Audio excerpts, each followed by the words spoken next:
Sudah terlihat tampilan PPT-nya di Sudah, layar Pak. kalian?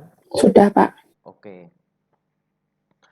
Baik, sebelum kita memulai pelajaran, alangkah lebih baiknya kita berdoa menurut agama dan kepercayaan kita masing-masing. Berdoa mulai.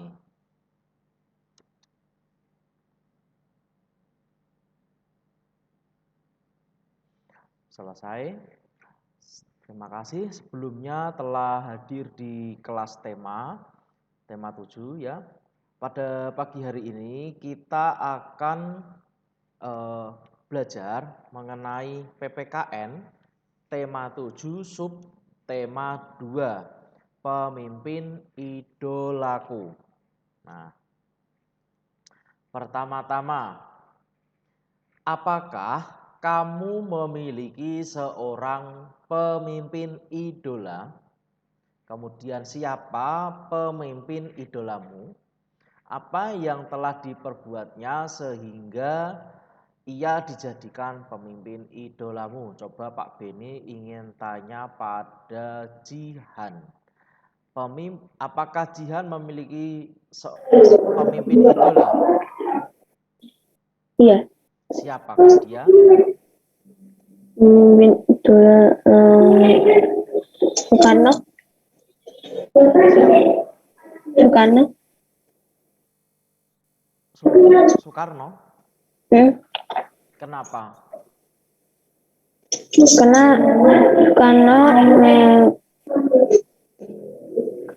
Karena Soekarno berjuang melawan penjajahan dan Soekarno yang telah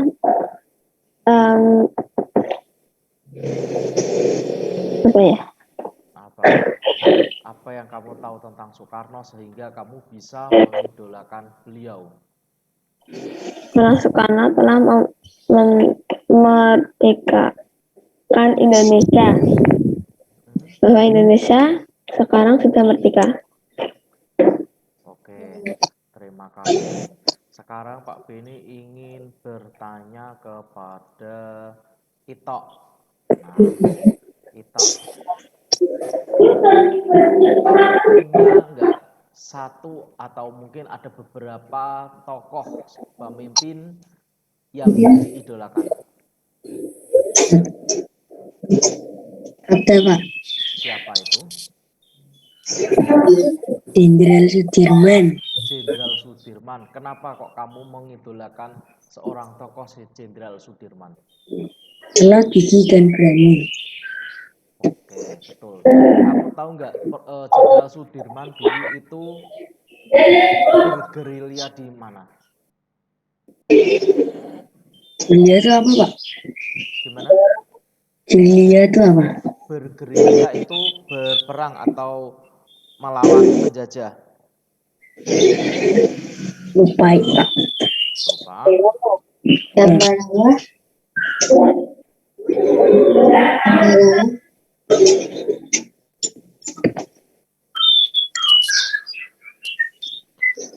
Jadi untuk apa itu namanya? Jenderal Sudirman ya, semuanya saja bagian semua tahu.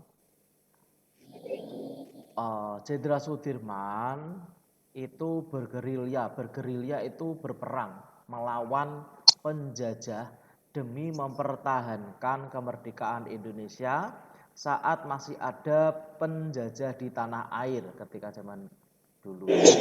Nah, kemudian panglima ya, beliau itu adalah seorang panglima atau jenderal kan panglima perang. Dia itu lahirnya di daerah Karangjati, Purbalingga, Jawa Tengah. Tanggal 24 Januari 1916. Seperti itu. ayahnya dulu itu menurut sejarah bekerja di sebuah pabrik gula.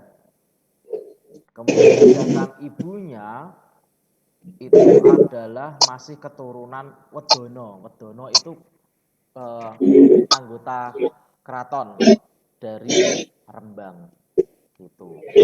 Jadi dia juga bergerilya di Jawa, tepatnya di Yogyakarta saat itu. Gitu. Oke, terima kasih. Nah, banyak pemimpin yang baik dan kita dapat mengidolakannya di sekitar kita. Ya. Seorang pemimpin yang memiliki nilai-nilai kepemimpinan mencerminkan persatuan dan kesatuan. Nah, dan seperti mendengarkan masukan, memperhatikan kesejahteraan, jujur, menghormati perbedaan, dan sebagainya akan banyak dilakukan. Kemudian pemimpin idola itu dapat berasal dari berbagai kalangan. Jadi tidak orang-orang misalkan seperti pahlawan-pahlawan boleh, kita mengidolakan pahlawan-pahlawan sebelumnya itu boleh. Cuman untuk sekarang, pada era sekarang ini, tahun 2022 ini, kita bisa mengidolakan setiap orang yang menurut kita itu adalah bagus menurut kita.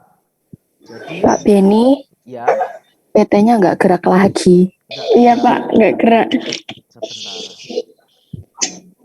Mungkin bisa coba langsung share filenya aja, Pak. Bentar, tak buka ini ya, WA.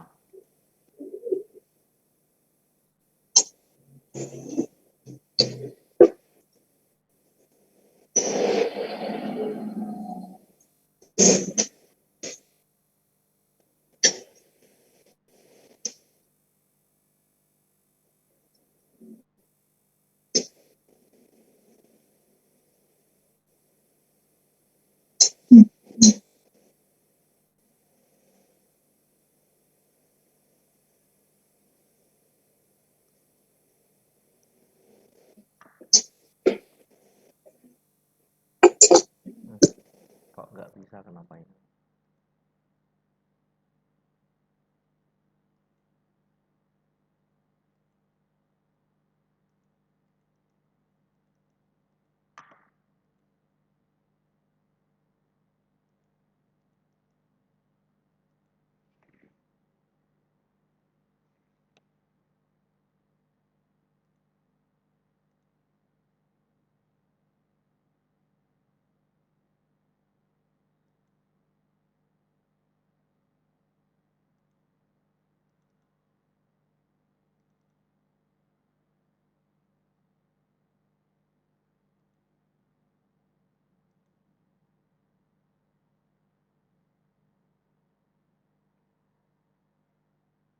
Kok lemot ya?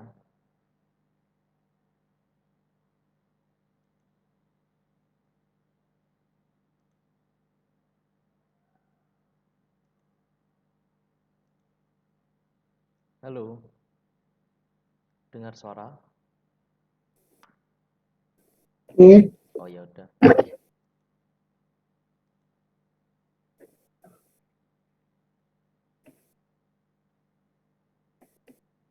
Kalau tidak bergerak mungkin bisa jadi apa itu namanya?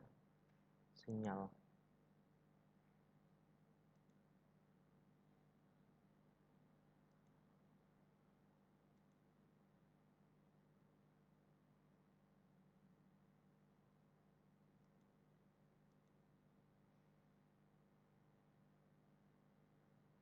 Sudah terlihat gambar Insinyur Soekarno? Belum. Belum. Belum Pak. Sambil dibuka di WA-nya, tema 7.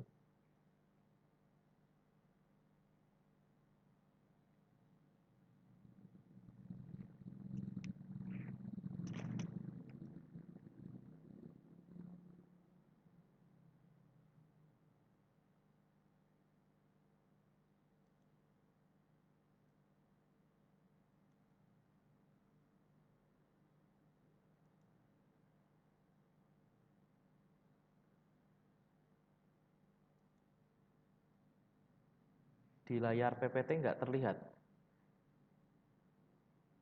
Yang terlihat gambar apa, Jihan? Masih judulnya doang, Pak. Masih yang pemimpin idolaku itu terus.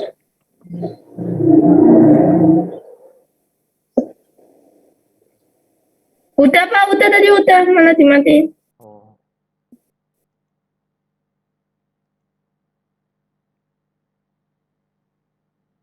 Gambar Soekarno sudah?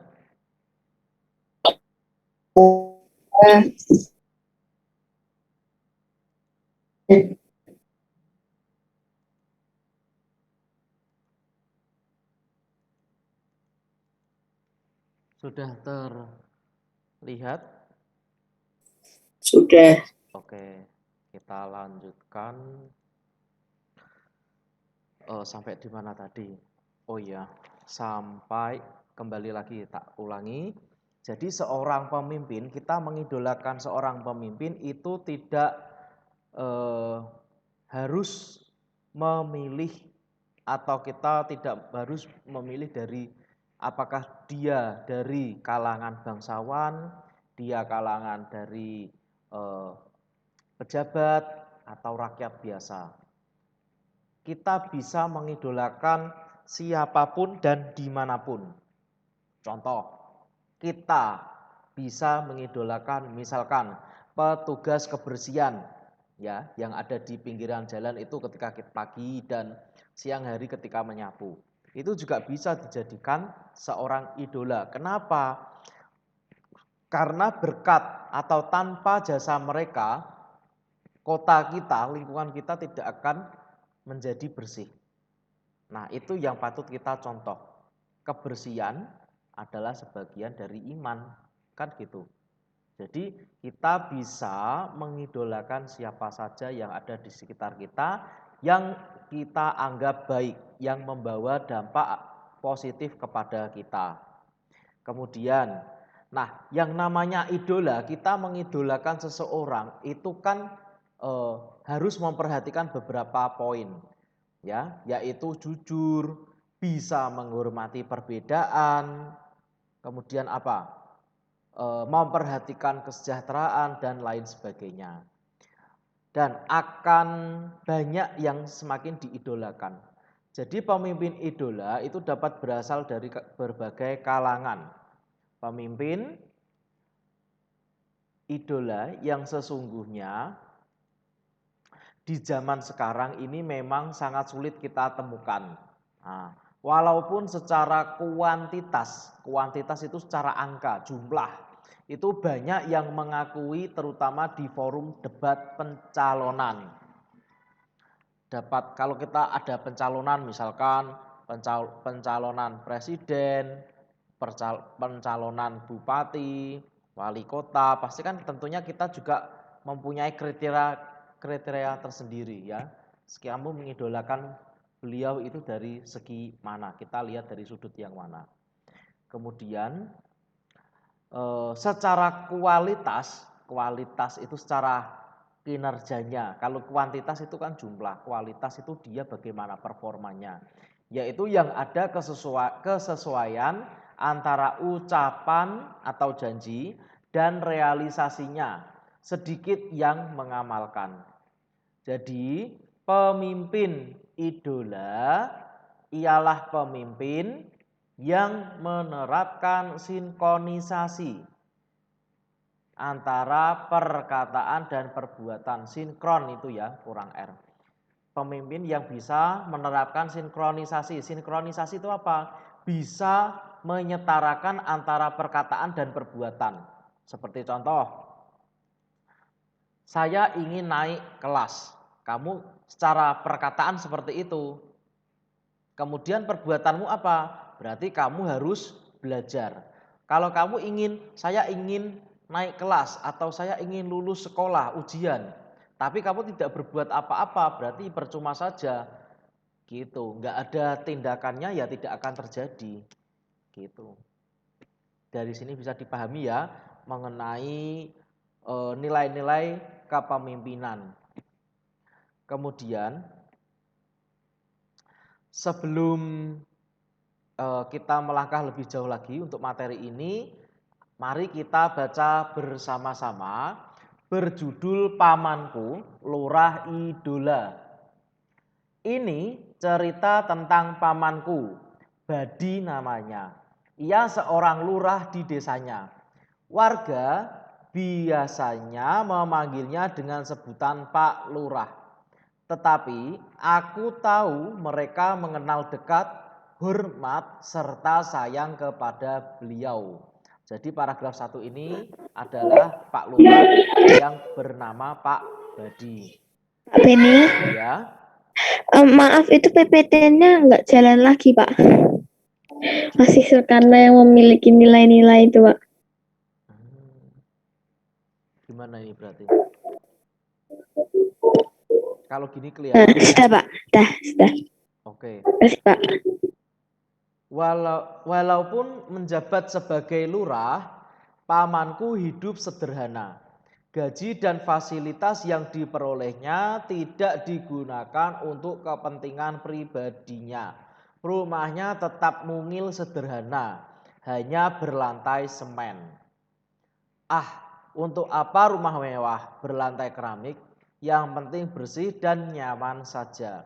Lantai semen justru terasa lebih dingin kan, ujarnya ketika aku mengomentari rumahnya.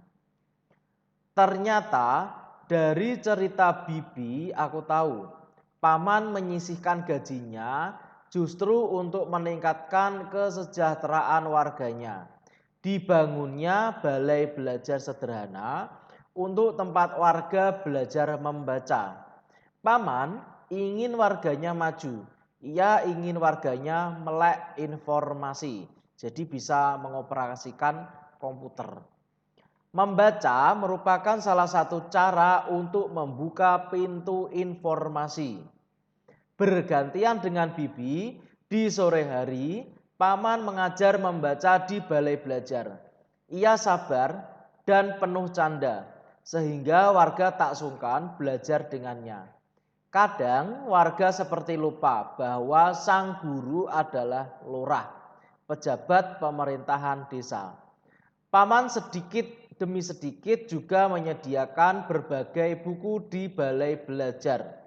Berbagai buku disediakan seperti buku bercocok tanam, pemeliharaan hewan, atau buku pengetahuan umum untuk tersedia di sana. Ia selalu menyisihkan sebagian gajinya untuk membeli buku di pasar buku bekas. Bukan hanya memikirkan kesejahteraan warganya,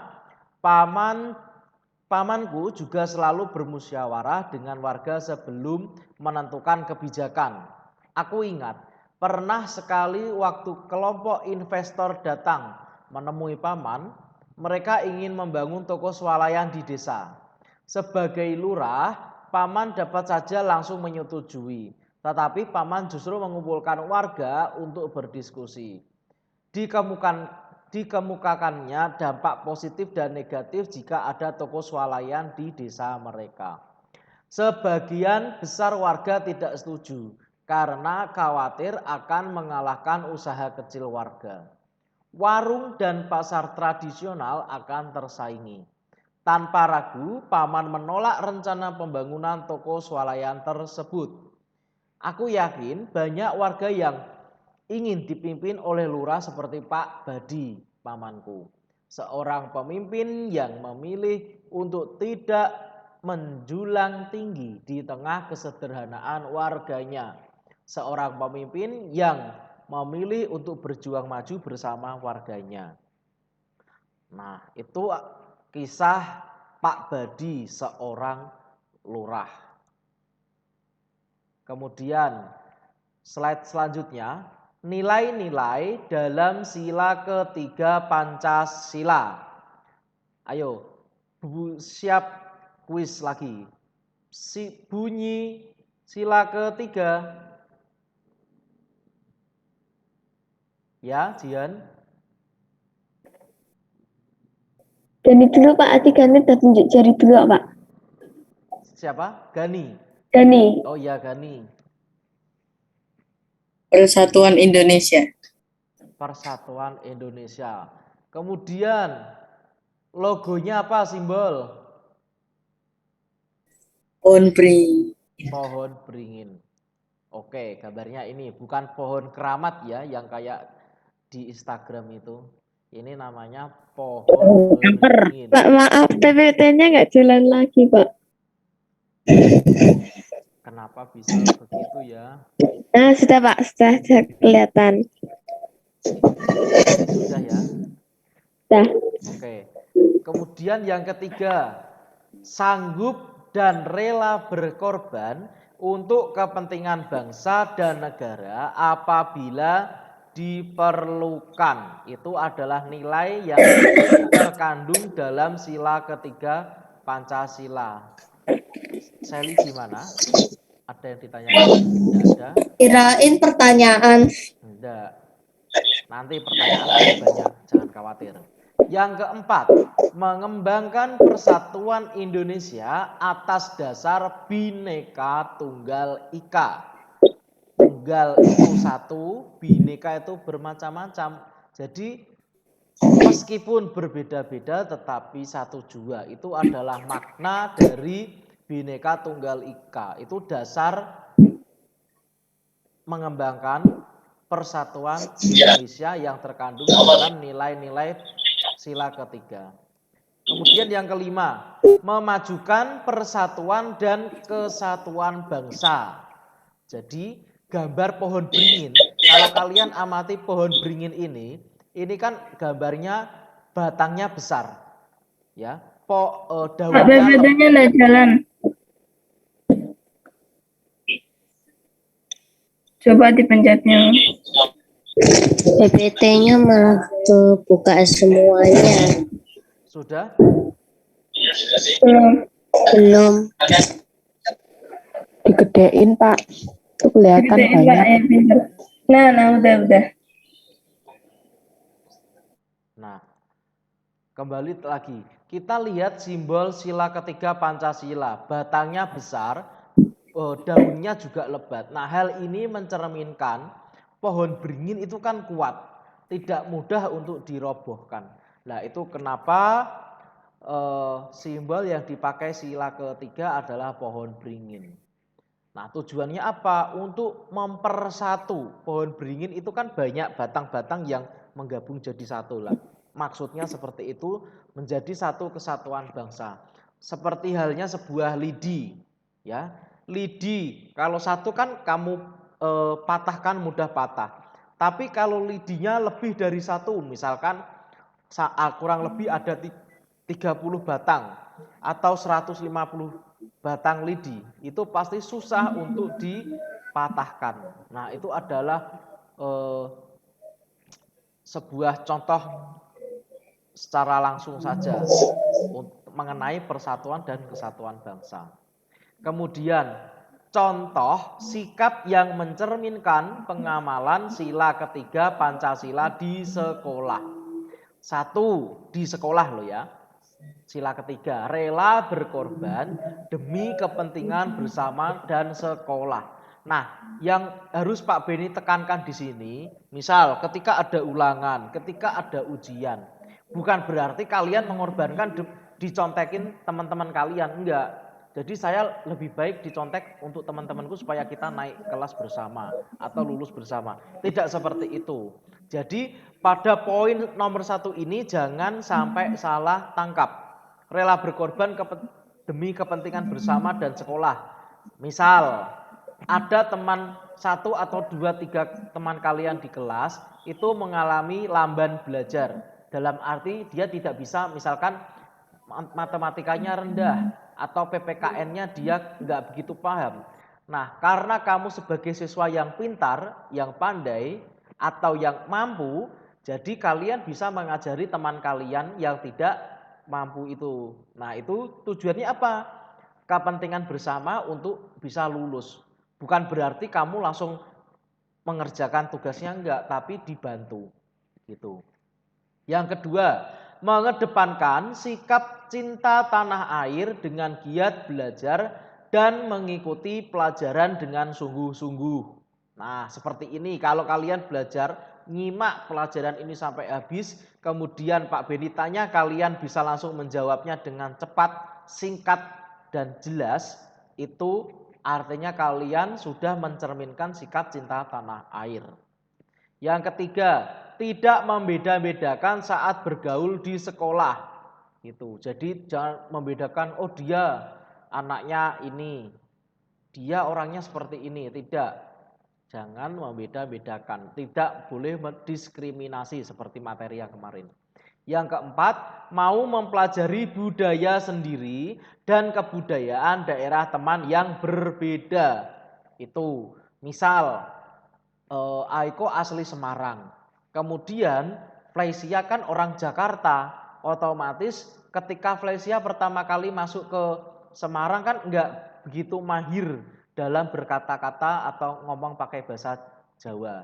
Nah, sebagai teman yang baik ya, yang peduli, misalkan Aiko mengajari Fleisia untuk berbicara bahasa Jawa.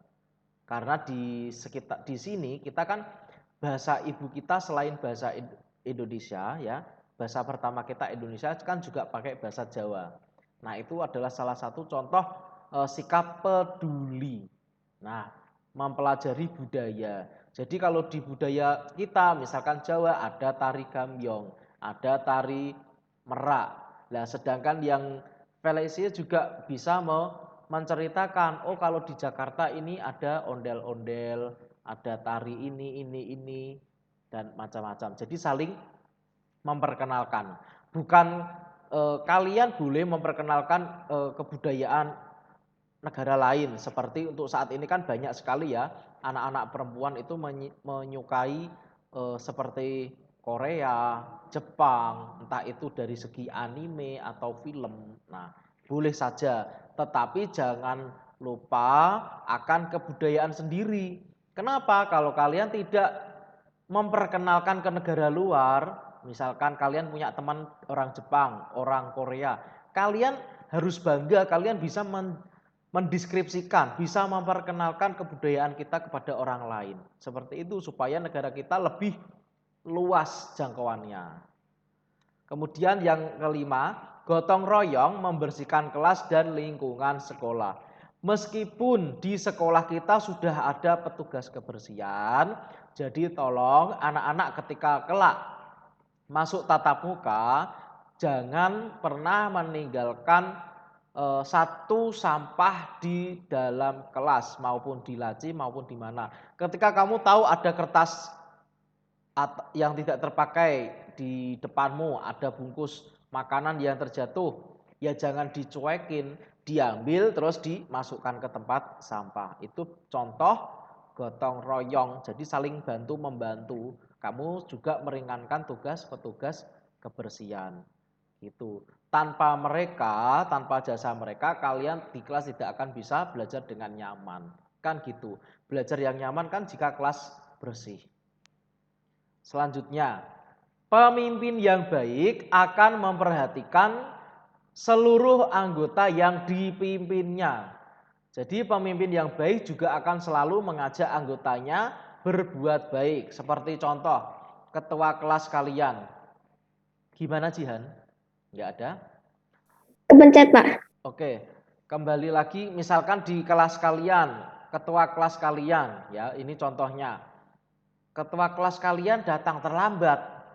Apakah artinya kalian juga besok, aku mau datang terlambat, ketua kelasnya datangnya terlambat kok. Ya jangan seperti itu. Jadi harus saling mendukung, saling menyupport.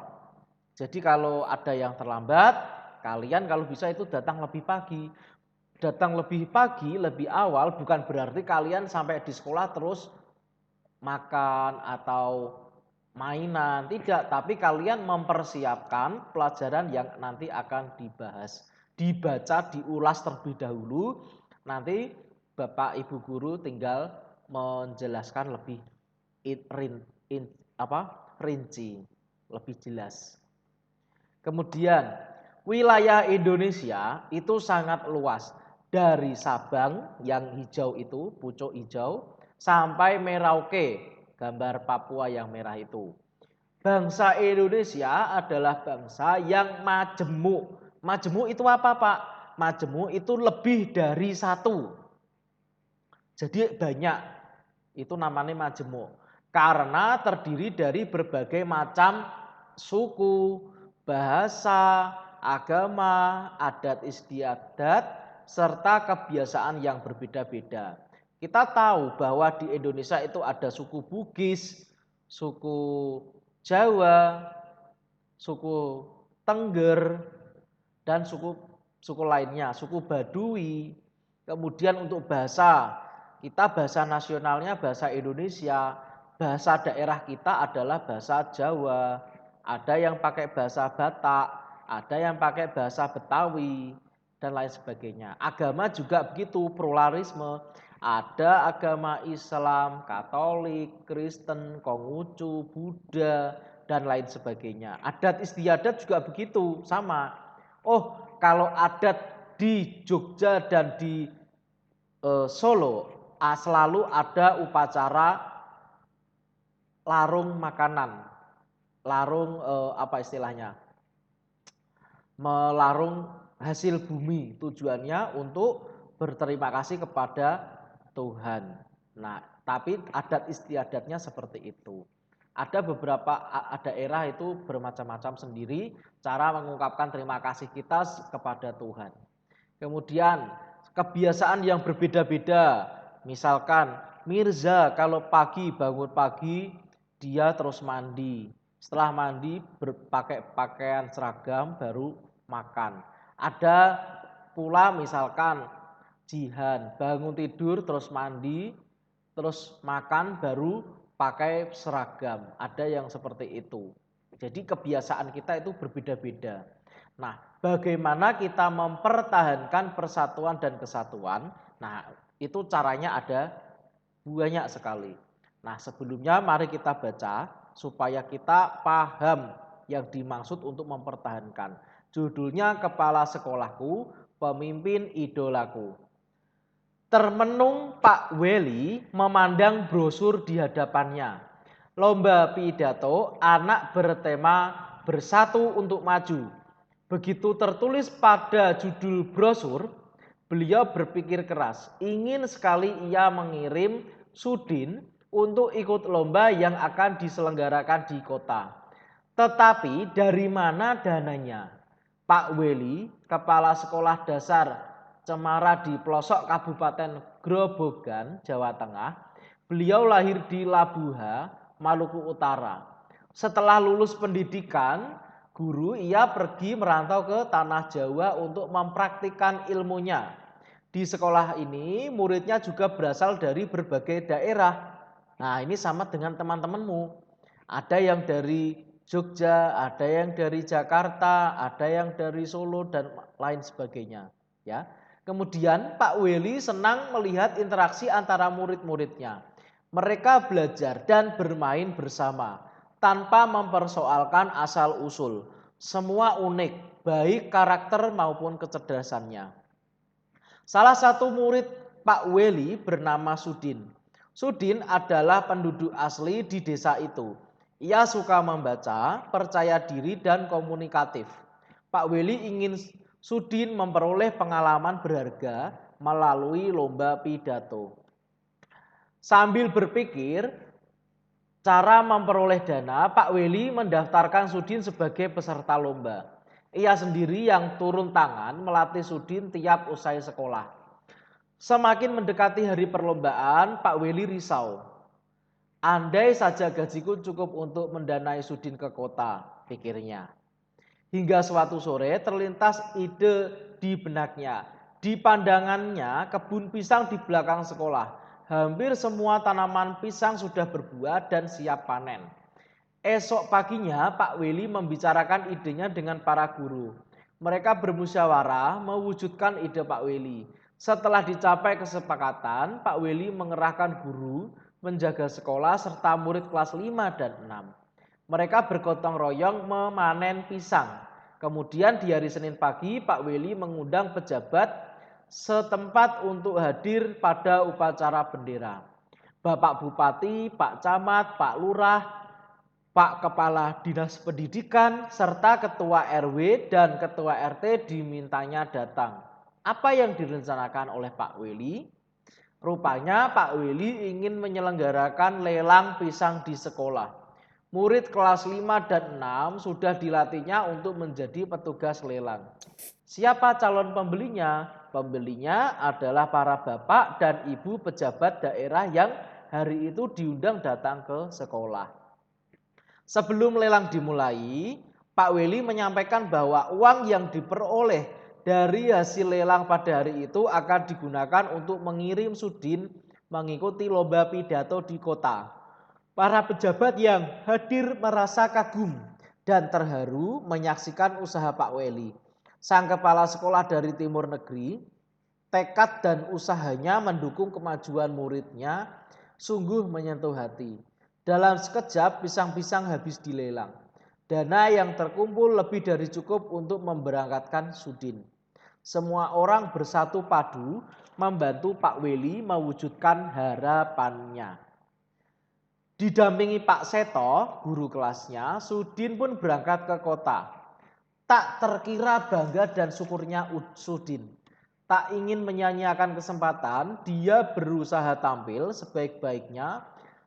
Kemudian saat pengumuman hasil lomba, ternyata Sudin berhasil mempersembahkan piala juara pertama lomba pidato untuk sekolahnya.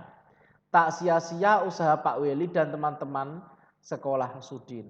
Terbukti benar tekad Pak Weli, kita tak perlu ragu untuk maju. Selalu ada jalan ketika kita menggalang persatuan untuk mewujudkan mimpi dan harapan. Kemudian mari kita berdiskusi. Saatnya tanya jawab. Nah ini. Pertanyaan nomor 1. Mengapa kepala sekolah pada cerita di atas menjadi pemimpin idola? Yo. Kalau nyimak pasti bisa. Bisa dilihat di WA tadi. Mengapa kepala sekolah pada cerita di atas menjadi pemimpin, diidolakan? Kenapa? Yo. Raise your hand.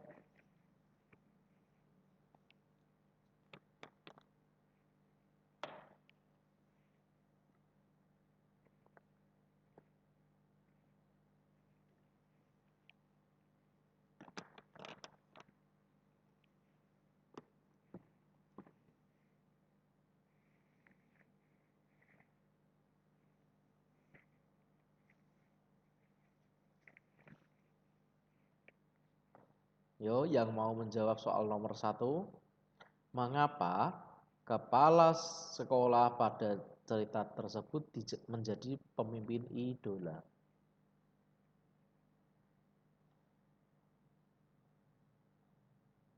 Salah nggak apa-apa, Pak. Enggak apa-apa, ini kan diskusi. Karena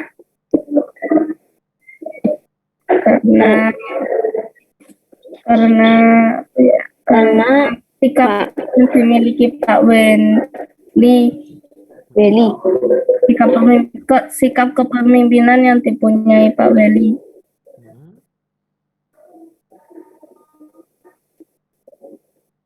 Karena Kenapa kok Pak Weli menjadi pemimpin idola? Kenapa? karena Pak Weli Karena pemberani. Karena sikap kepemimpinannya kuat. Ini seperti apa yang dimaksudkan? Pemberani. bekerja keras. Bekerja keras. Contohnya tadi Pak Weli bermusyawarah kepada guru untuk menanam pohon pisang di belakang sekolah. Bukan menanam, tapi apa? Memetik. Jadi buahnya itu diunduh untuk dijual. Seperti itu. Jawabannya berarti ini sudah ada. Sudah sangat baik jawabannya Jihan. Kepala sekolah mempunyai sifat rela berkorban, pantang menyerah, betul. Pantang menyerah itu ya kerja keras tadi. Peduli dengan murid, cerdas dalam menghadapi masalah, dan dalam mengambil tindakan. Mampu meningkatkan persatuan di kalangan murid dan guru. Kemudian pertanyaan yang kedua, apakah kepala sekolah pada cerita sudah mengamalkan nilai-nilai persatuan? Jelaskan. Silakan Aska. Gak jadi Pak, gak jadi Pak, gak jadi. Tuh.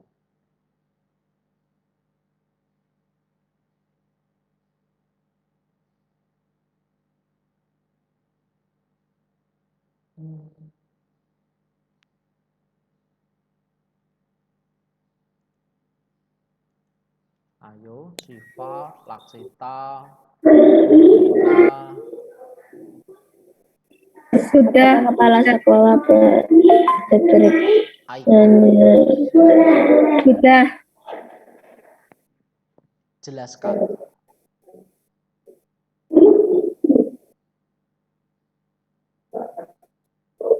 Ini kan ada dua pertanyaan. Apakah kepala sekolah sudah mengamalkan? Sudah. Jelaskan.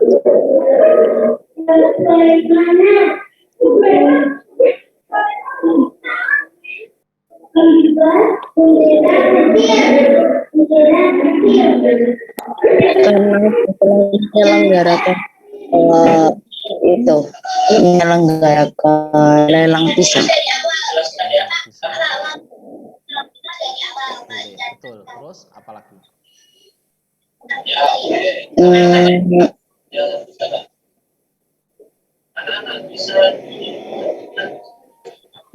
Weli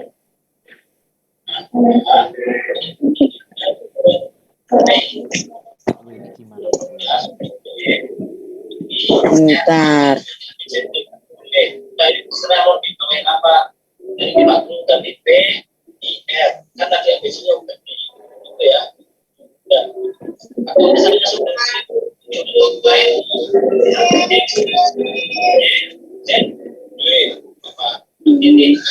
karena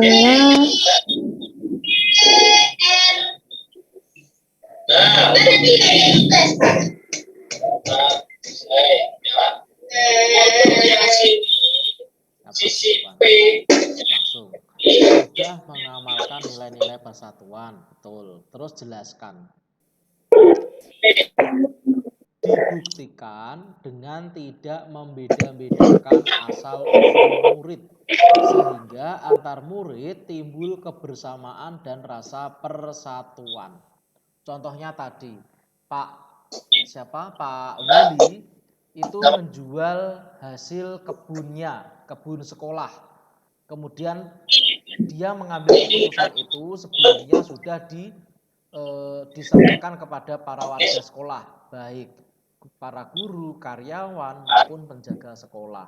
Bagaimana kalau pisang yang ada di kebun kita jual untuk uangnya untuk membantu murid kita si Sudin yang mau berangkat lomba ke kota karena kita tidak memiliki uang yang banyak. Itu berarti nilai-nilai persatuannya di mana? Itu tadi Pak Willy ingin muridnya bisa mengikuti lomba di kota. Nah, dari situ itu kan nilai-nilai persatuan, bersatu. Ya udah kita jual hasil kebun kita, kebun di sekolah kita untuk biaya berangkat. Nah, itu nilai-nilai persatuannya di situ. Kemudian tidak membeda-bedakan asal usul. Jadi ketika si Sudin sudah mendapatkan biaya untuk berangkat ke kota, dia juga sebagai siswa bekerja keras. Dia berusaha bagaimana saya bisa memperoleh prestasi ketika lomba. Saya bisa memperoleh piala, membawa pulang. Selain membawa pulang piala, kita bisa memperoleh banyak pengalaman. Itu yang penting. Soal nomor 3. Apakah kepala sekolah sudah menerapkan nilai-nilai kerakyatan? Jelaskan.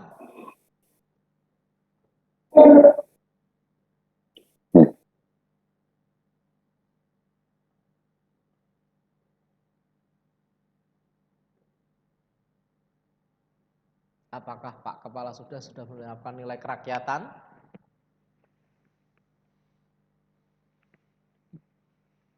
Silahkan Mirza.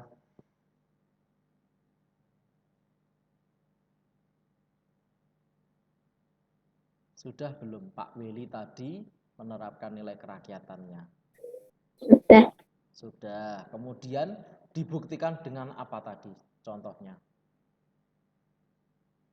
Hmm,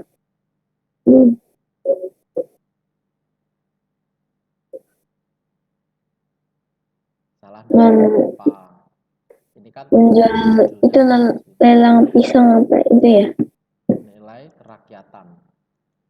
Sudah, kemudian dibuktikan dengan kemampuan Pak Willy mengetahui karakter masing-masing siswa. Kemampuan mengetahui karakter siswa ini hanya bisa diperoleh jika berbaur atau menyatu dengan murid-murid. Yang namanya nilai kerakyatan. Kerakyatan itu kan berarti kita berhubungan langsung, berinteraksi langsung dengan masyarakat. Nah, kalau ruang lingkupnya sekolah, berarti nilai-nilai kerakyatannya ya juga berada di ruang lingkup sekolah. Misalkan Jihan berinteraksi dengan guru, Jihan berinteraksi dengan sesama teman sebaya, Jihan berinteraksi dengan para karyawan maupun pegawai yang ada di lingkungan sekolah. Itu adalah contoh tindakan kerakyatan langsung. Jadi kita langsung berhubungan dengan masyarakat. Nah, nilai-nilai yang diambil dalam kerakyatan itu apa saja? Contohnya tadi Pak Willy. Pak Willy tahu karakternya si Sudin, dia itu siswa berprestasi. Kemudian dia diikutkan lomba ke kota. Tetapi karena sekolahnya kecil, tidak mempunyai akomodasi itu biaya dan lain-lain. Untuk berangkat ke kota, maka Pak Willy menjual hasil kebun sekolah. Nah, nilai karakternya ini Pak Willy pasti tahu. Oh, si Jihan ternyata anaknya seperti ini. Untuk kemampuan PPKN-nya seperti ini, kemampuan bahasa Indonesia seperti ini. Sedangkan Afan ketika menghitung perkalian misal cepat, misalkan pembagiannya cepat, dalam waktu nggak ada 1 menit dia langsung set dapat jawabannya. Nah, berarti kan Pak Willy memahami masing-masing karakter kerakyatannya pada muridnya, seperti itu. Itu yang namanya nilai-nilai kerakyatan. Yang nomor 2 tadi nilai-nilai persatuan, berarti yang namanya bersatu ya bersatu supaya kuat bersama gitu.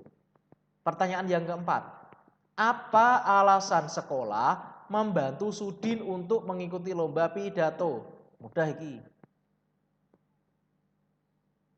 Yo. Kalau baca tak kalau nyimak tadi Karena Sudin suka membaca, percaya diri dan komutatif. Ya itu. Komunikatif. Nah, betul, boleh. Kepala sekolah tahu kemampuan dan karakter Sudin yang suka membaca, percaya diri dan komunikatif. Komunikatif di sini apa toh Pak maksudnya? Komunikatif itu ketika dia ditanya dia aktif, dia komunikatif. Ketika dia merasa saya kok nggak ngerti ini ya, saya pengen tanya sama Pak Guru. Jadi itu komunikatif. Kalau kamu nggak komunikatif, gampangannya gini. Kalian ingin pinter, tapi kalian tidak mau usaha. Lah, bagaimana kalian mau pinter kalau nggak mau usaha? Kan gitu. Istilah Jawanya, kalian nimbo tahu ngambil air dari sumur itu namanya nimbo. Sumur itu ibarat ilmu. Dan timbo atau ember yang kalian ambil untuk mengambil air itu adalah posisinya kalian. Jadi kalian ngambil ilmu itu sebanyak mungkin. Jadi istilahnya enggak mungkin sumur itu cari ember. Air keran cari ember itu enggak mungkin. Yang mencari itu pasti gayung atau orang karena dia butuh. Siapa yang butuh dia yang datang. Jadi kalau kamu ingin pintar, kamu datang ke saya bantu jelaskan mana hal yang tidak atau yang belum kamu pahami. Seperti itu. Itu yang mencerminkan nilai-nilai persatuan dan komunikatif. Komunikatif itu artinya kamu harus bisa mengkomunikasikan sendiri. Kelas saya itu kurang apa toh, kurang apa ya gitu. Jadi kalian punya inisiatif untuk bertanya. Jadi tidak Pak Guru, Bu Guru tanya kalian baru oh iya gitu. Jadi kalian harus secara mandiri sendiri tanya apa yang nggak paham, apa yang kalian butuhkan di sekolah, apa yang kalian butuhkan di rumah. Kan pasti kalian sering melakukan komunikatif kepada orang tua. Mah, aku butuh ini. Mah, aku butuh ini. Pah, aku butuh ini. Pasti kan biasanya seperti itu. Itu namanya komunikatif. Siapa yang butuh, dia pasti akan datang. Jadi jangan kamu nggak butuh terus kamu suruh, gengsi, dia saja yang datang ke aku. Jangan gitu.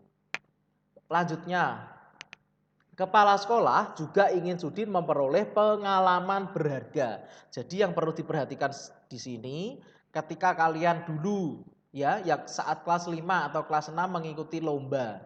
Nah, lomba itu jangan memperoleh piala saja, jangan hanya sebatas menang. Itu aslinya kalau menurut Pak Beni itu kurang penting. Yang penting apa? Pengalaman. Contoh, misalkan Afan mengikuti lomba pidato. Afan kan belum pernah sekali pidato, tapi karena rasa kepercayaan dirinya, dia suka membaca, dia sangat aktif dalam hal komunikasi. Nah, seperti itu. Meskipun misalkan Afan Delalah tiba-tiba dia tidak menang dalam lombanya, tapi dia setidaknya tahu, oh ternyata ketika lomba berpidato itu seperti ini. Ternyata yang dinilai itu seperti ini semua. Jadi saya tahu. Nah, itu adalah pengalaman. Makanya ada istilah pengalaman adalah guru yang terbaik. Ya, experience is the best teacher kalau di bukumu. Lanjut, pertanyaan nomor 5. Apa yang bisa kita teladani dari sosok kepala sekolah tersebut? Silahkan, yuk yang cowok. Afan, Aska, Rio, Ito, silahkan muncul dan bertanya, menjawab.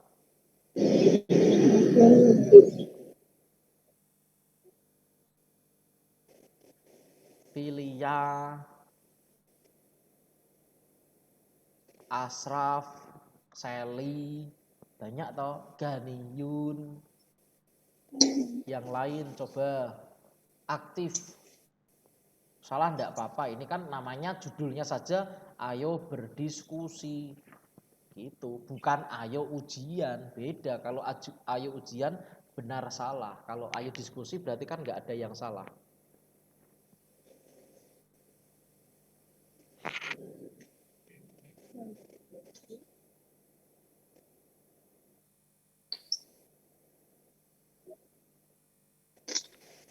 Apa yang kita bisa teladani? Teladani itu apa toh? Teladani itu apa yang bisa kita peroleh, kita petik pelajaran dari Pak Willy sebagai kepala sekolah tersebut. Apa yang bisa kita teladani? Kreatif, Kreatif, terus penuh ide, betul. Ini jawabannya sudah. Sikapnya itu merakyat, ya. Dia mau turun ke bawah. Kreatif, kreatifnya dibuktikan dengan apa? Dia menjual pisang kebun sekolah. Peduli dengan siswa, ya tentu karena si siapa tadi? Pak Weli, Muridnya si Sudin. Sudin. Nah, Sudin punya potensi yang sangat bagus. Kemudian Pak Willy melihat, oh ternyata dia ingin maju lomba. Nah, dicarikan ide kreatif caranya tadi. Rela berkorban, mampu menjaga persatuan dan pantang menyerah. Pantang menyerah ini dibuktikan dengan cara apa? Pak Willy mengundang banyak pejabat untuk melakukan lelang pisang. Seperti itu. Pertanyaan ke-6. Apakah yang menyebabkan Sudin akhirnya dapat pergi mengikuti kompetisi? Nah, mudah Ki, jelaskan. Karena mendapatkan dana yang Karena mendapatkan support. Karena mendapatkan dana Mendapatkan yang dana cukup. dari lelang pisang. Yang cukup. Karena mendapatkan dorongan dari kepala sekolah. Karena mendapatkan dana yang cukup untuk mengikuti lomba. Jawabannya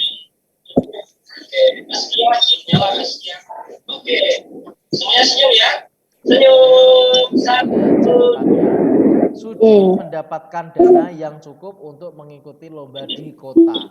Dana itu diperoleh melalui pelelangan pisang yang ada di belakang kebun sekolah. Dan pembelinya adalah para pejabat daerah yang diundang. Itu penyebab Sudin bisa pergi ke kota untuk mengikuti lomba. Jawabannya seperti itu. Dijelaskan. Pertanyaan terakhir nomor 7. Yo, yang jawab yuk yang lain. Mosok yang jawab Jihan terus. Nanti saya naik kelas Jihan ini nanti. Bagaimana menurutmu hubungan antara kepala sekolah dengan bupati, kepala dinas, dan pejabat daerah lainnya? Apa yang membuatmu menyimpulkan seperti itu? Apa? Nggak naik kelas tapi naik kelas juga. Siapa ini? Aska? Gimana Aska?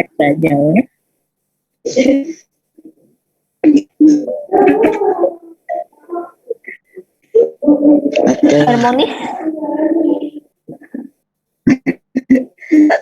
Harmonis. Hubungannya apa?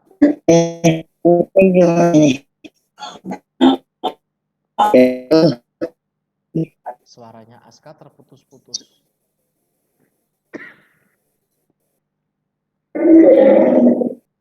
Sekarang mendapatkan hubungan lewat kontak dengan bupati kewajiban.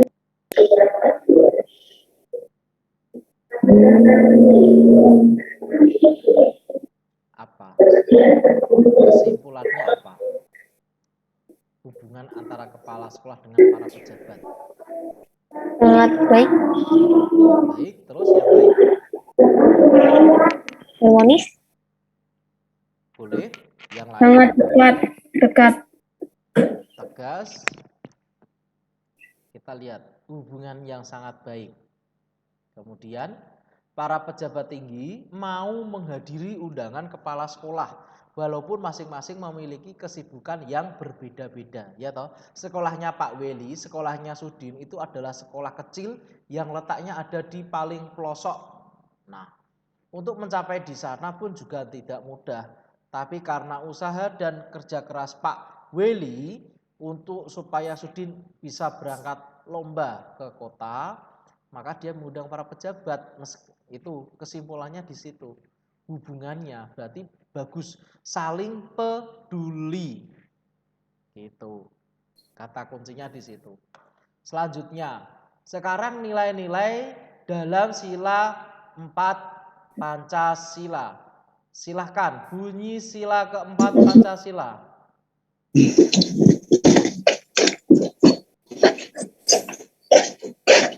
Bunyinya, Pak.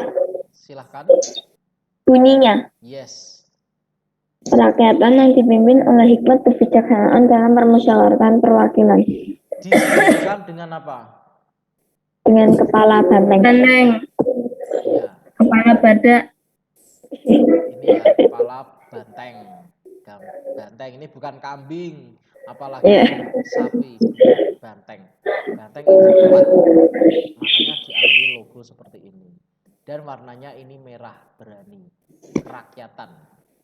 Kemudian nilai-nilai yang ada dalam sila keempat yaitu mengutamakan musyawarah mufakat.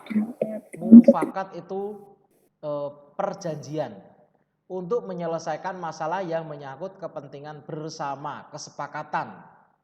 Kemudian musyaraf itu mufakat yang dilandasi semangat dan kekeluargaan. Sebagai contoh, ketika ada pemilihan ketua kelas, pasti kita mengadakan rapat terlebih dahulu. siapa kira-kira calon ketua kelas yang bagus, yang bisa memimpin kelas kita. Nah, itu pasti kan diadakan musyawarah. Nah, musyawarah juga bisa dilakukan di masyarakat ketika ada misalkan seperti tadi Pak Weli ingin muridnya berangkat lomba ke kota lain. Kemudian dia membuat musyawarah, mengumpulkan para warga sekolah, bagaimana cara Susidun ini bisa berangkat ke kota untuk mengikuti lomba. Nah, itu kan dengan diadakan musyawarah mufakat. Kemudian yang kelima, setiap keputusan yang diambil itu harus bisa dipertanggungjawabkan secara moral kepada Tuhan yang Maha Esa. Jadi ketika kalian, misalkan ini kalian belajar juga harus punya tanggung jawab. Ketika kalian menyimak pelajaran ini, tanggung jawabmu apa? Ketika ditanya, setidaknya kalian aktif, ya, aktif bertanya, tanya sebanyak-banyak yang kalian ingin tahu, seperti itu. Nah, itu tanggung jawab. Seperti materi sebelumnya lagi, berhubungan dengan hak dan kewajiban. Hakmu belajar, mendapat pendidikan, sudah diberikan pendidikan. Kemudian kembalinya apa kepada kita? Kembalinya berarti kalian bisa mengaplikasikan ilmu-ilmu yang kalian dapat kepada teman-teman yang belum mampu. Yang keenam, tidak memaksakan kehendak orang lain. Jangan pernah memaksa orang lain. Kalau dia tidak mau ya jangan dipaksa. Ini hal yang sepele, tapi biasanya menjadi masalah yang besar. 7. Menerima keputusan musyawarah dan melaksanakan dengan penuh tanggung jawab. Ketika rapat berarti itu gimana hasilnya? Apakah kita memilih si A untuk menjadi pemimpin kita di kelas? Nah, itu dimusyawarahkan, diomongkan, diobrolkan gitu. Tanggung jawab. Kalau kamu memilih dia berarti kamu harus punya tanggung jawab konsekuensinya. Ada temanmu yang enggak aktif, kamu jadikan ketua kelas, ya kelas itu akhirnya tidak jadi maju, mundur terus gitu. Nah, ini adalah salah satu contoh keputusan musyawarah dan harus bisa dipertanggungjawabkan. Yang 8, di dalam musyawarah itu mengutamakan kepentingan bersama di atas kepentingan pribadi atau golongan.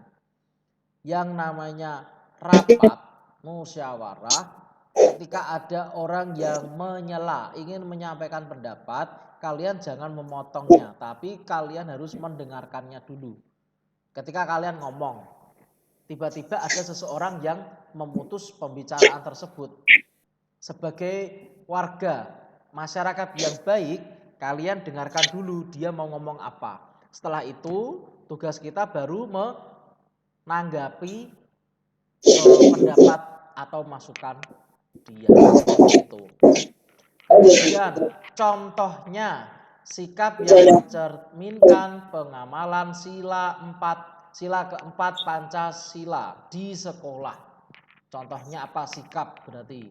Sikap ditunjukkan dengan perilaku. 1. Menentukan tujuan wisata sekolah. Ini hanya contoh saja sikap. Menentukan tujuan wisata sekolah kan kalian pasti membuat kesepakatan. Ayo kita jadinya pergi piknik kemana? Misalkan pas kelulusan sekolah. Nanti setelah lulus kita piknik bareng ya di Jogja, di Jakarta, di Bali misalkan. Nah, itu kan kita harus bisa bermusyawarah terlebih dahulu, menentukan kesepakatan. Seperti itu. Yang kedua, memilih ketua kelas. Ini juga salah satu contoh sikap yang mencerminkan sila keempat. Sudah tadi. Terus yang ketiga, pembagian tugas piket. Kalau sudah dibuat tugas piket, ya berarti harus dilaksanakan. Oh, setiap Senin yang petugas piketnya siapa saja? Tugas saya membersihkan papan tulis. Tugas saya menyapu ruang kelas. Tugas saya apa itu yang lain dan macam-macam lainnya, piket lainnya. Nah, ini dibuat kalian tujuannya bukan berarti saya di sekolah itu belajar bukan untuk dipekerjakan. Tidak, itu juga salah satu belajar ya. Kalian membersihkan kelas itu salah satu termasuk belajar yang positif juga. Kali menjadi kelas bersih, kalian nyaman belajarnya. Seperti itu, disiplin. Nah, latihan disiplin sejak dini itu sangat bagus. Yang keempat, contohnya menjenguk teman yang sakit. Nah, menjenguk teman yang sakit ini selain masuk contoh sikap sila keempat, ini juga bisa menjadi contoh di sila kedua, kemanusiaan yang adil dan beradab. Jadi kita harus saling peduli. Yang lima, menentukan kegiatan perayaan hari ulang tahun sekolah. Jadi ketika ulang tahun sekolah kita, kalian ingin membuat apa untuk ulang tahun sekolah, kekompakan kelas kalian. Kemudian alasan bagaimana keputusan bersama harus diambil menurut nilai-nilai sila keempat Pancasila, yaitu keputusan yang diambil atas dasar musyawarah mufakat yang diperoleh dari hasil musyawarah. Maaf, ini salah ketik. Seperti itu. Kemudian sikap yang mencerminkan gotong royong sebagai upaya menjaga persatuan dan kesatuan. Contoh sikapnya apa untuk menjaga persatuan? Misalkan alasan bagaimana keputusan bersama harus diambil menurut nilai-nilai sila keempat Pancasila, yaitu keputusan yang diambil atas dasar musyawarah mufakat yang diperoleh dari hasil musyawarah. Kemudian contohnya, nah misal membersihkan kelas, lingkungan secara bersama-sama dengan pembagian tugas yang adil, seperti itu. Misal kelompok 1 membersihkan halaman sebelah kiri, kelompok 2 membersihkan halaman sebelah kanan. Jadi tugasnya adil dibagi, seperti itu. Yang kedua, menyiram dan membersihkan kelas sesuai dengan jadwal yang telah disepakati. Kalau hari Selasa yang piket 5 anak, berarti 5 anak itu yang harus tanggung jawab pada kelas masing-masing. Menyiapkan presensi, ngisi checklist, nah teman-teman kalian siapa yang tidak masuk, ditulis di papan tulis, seperti itu. Setiap pelajaran selesai, papan tulis dihapus ketika teman kalian sudah selesai mencatat. Yang ketiga, membuat makanan bersama untuk dibawa saat menjenguk teman yang sakit, gitu. Obat yang paling ampuh ya saat teman kalian sakit itu mereka seneng kalau kalian jenguk, kalian tanya kabar, gitu. Artinya apa? Kalian peduli, menunjukkan sikap kedua, keadilan yang adil dan beradab, seperti itu. Terus penerapan nilai-nilai, lah ya, ini prakteknya. Setelah kalian tahu teorinya, prakteknya bagaimana dalam mencerminkan nilai persatuan dan kesatuan, sila ketiga, dalam kehidupan sehari-hari. Contoh, selalu menghormati teman atau tetangga yang berbeda suku, ras, dan agama dengan kita. Ketika tetangga kalian, dia berasal dari suku Batak, otomatis orang-orang Batak kan nadanya, orang Medan terutama, kan nadanya keras, kalau ngomong keras. Bukan berarti nada mereka keras itu mereka marah, tidak. Ketika mereka nyapu, mencabut rumput di depan rumah, kalian lewat ya disapa, selamat pagi Pak, selamat pagi Budi, selamat pagi Tante, Om.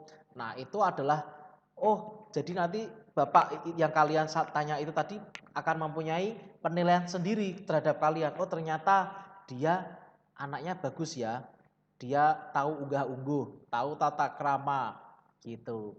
Jadi hal positif nanti akan kembali kalian. Berikan hal positif kepada orang lain juga akan memberikan hal positif kepada kita, seperti itu.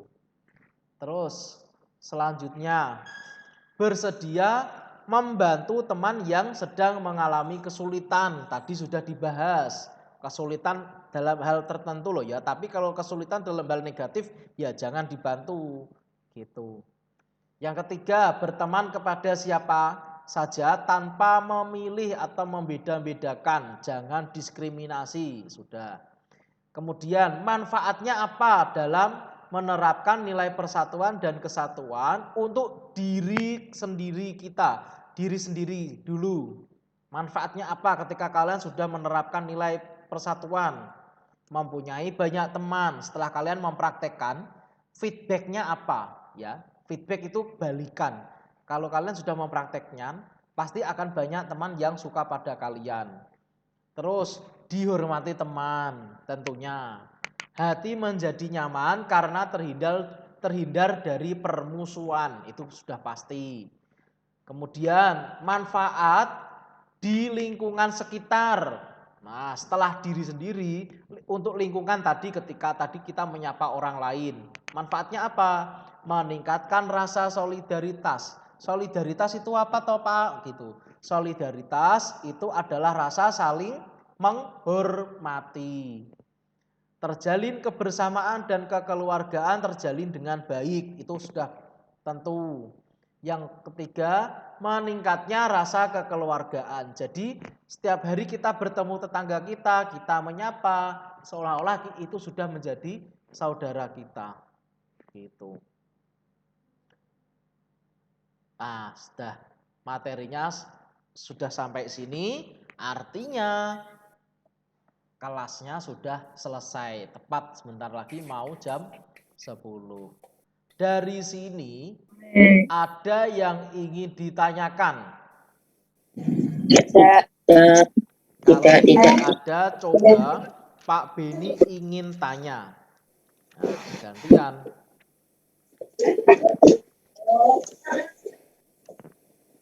Sekarang tak tanya ya, tapi tak tunjuk. Bentar.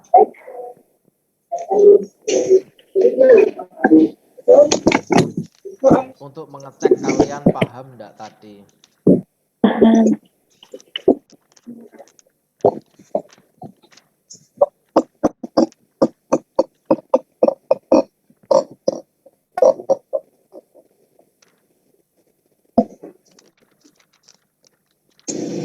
Nah,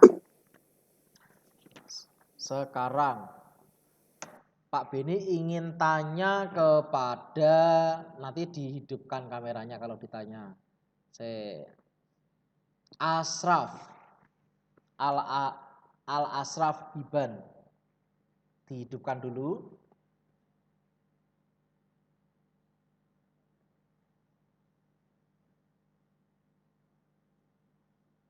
Tidak muncul, mungkin dia lagi pergi ke suatu tempat ini. Coba Sally, silakan. Iya, Pak. Ya, Pak Beni tanya, silakan dijawab. Yang lain, kalau misalkan Sally tidak bisa, nanti tak lempar ke yang lain.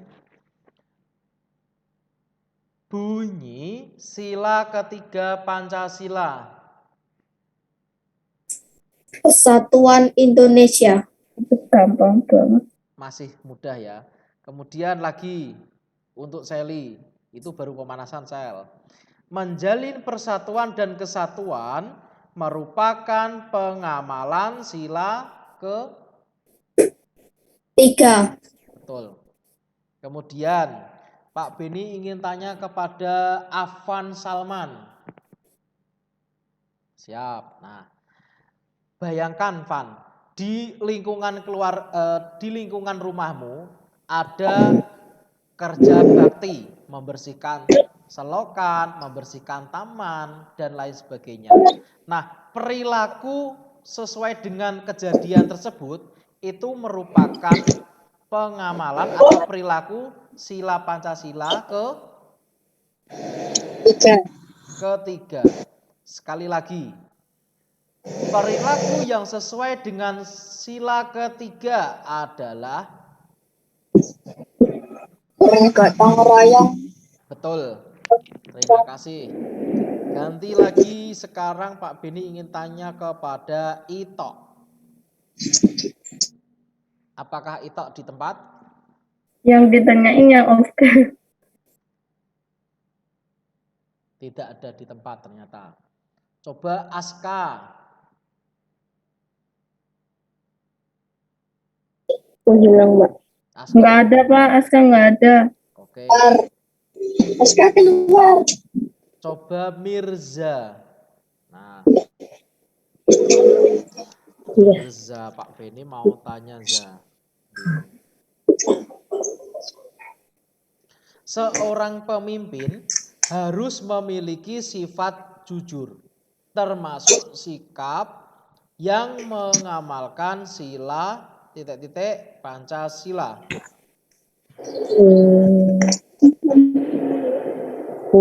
Jujur. Jujur itu merupakan pengamalan sila keberapa dalam Pancasila? Berapa? 4. 4? Coba Gani, betul enggak Gan? Jawabannya 4. Mirza jawab 4, betul enggak? Jujur. Jujur itu... Mohon maaf Pak, nggak kedengar. Seorang pemimpin itu kan harus mempunyai sikap jujur. Nah, jujur sendiri itu merupakan pengamalan Pancasila sila keberapa? Mirza tadi bilang 4, betul atau salah?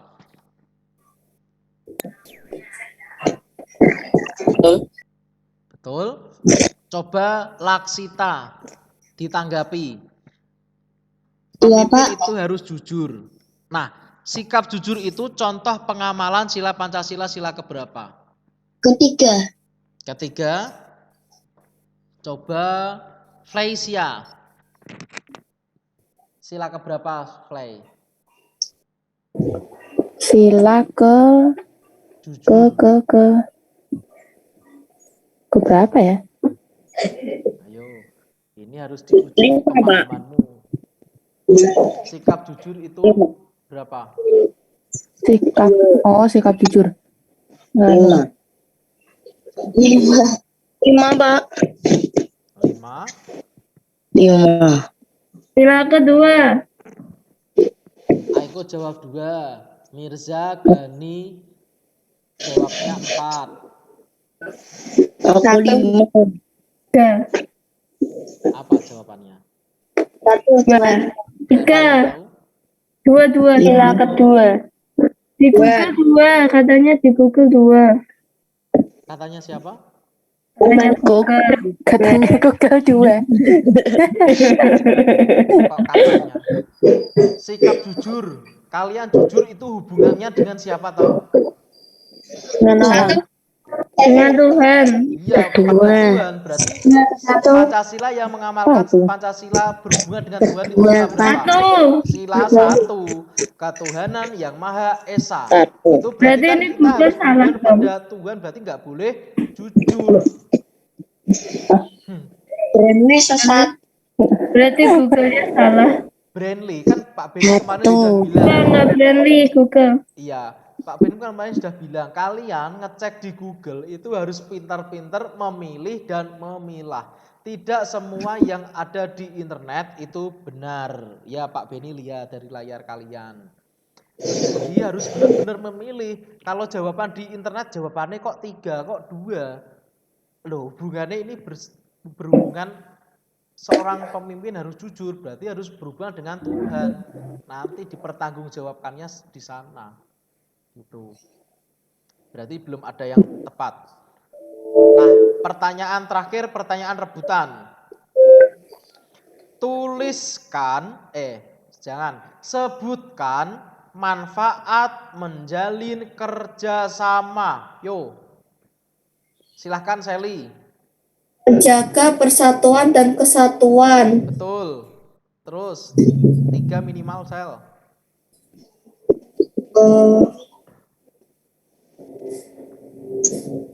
Tadi pertanyaannya apa?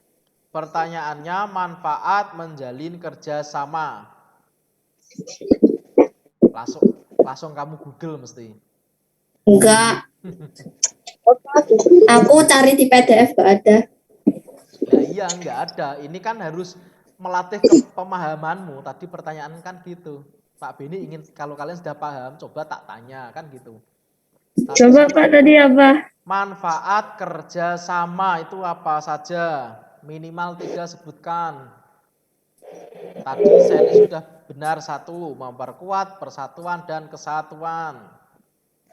Silahkan Jihan dibantu biar cepat.